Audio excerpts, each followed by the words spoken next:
completed a solution of quadratic equation using the completing the square method, and we established that the completing the square method was used to derive a general formula, a procedure explained by an Arabian mathematician called Muhammad ibn Musa al-Khwarizmi. So let's use that formula method to solve a question.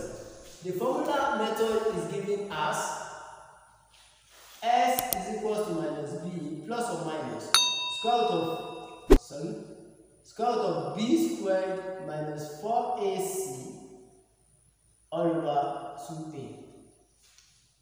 Given the question, 5s squared plus 9s minus 2 equals to 0, and we want to use the formula method to solve this. It's very simple. It's a quadratic equation because of the basic appearance of this equation. The highest power is 2 and every other thing is understandable. So what's behind my a? My a is the coefficient of this highest power, variable with the highest power, and that's 5. My b is the coefficient of the variable with the lowest power, that's 9. My c is constant. So slotting that into our formula, then x is equals to minus b, which minus 9, plus or minus square root of b squared, that is 9 squared.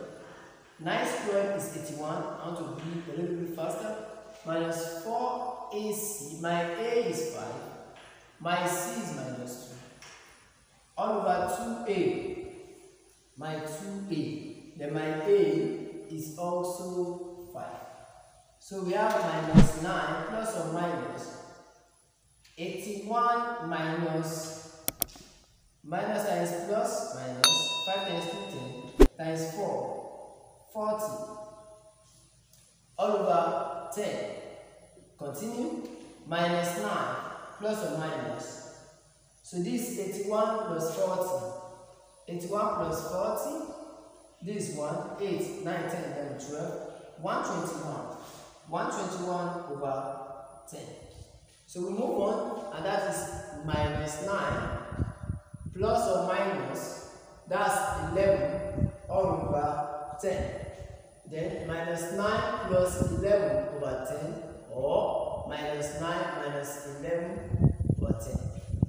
I've explained to you why we put both plus and minus here, because we need two solutions to our question, because it's a quadratic equation. So we have minus 9 plus 11, that's going to be 2 over 10, or minus 19 over 10.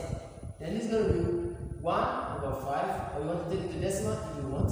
If you want to take it to decimal, this is going to be 0.2 or minus 1.9, and that is my answer.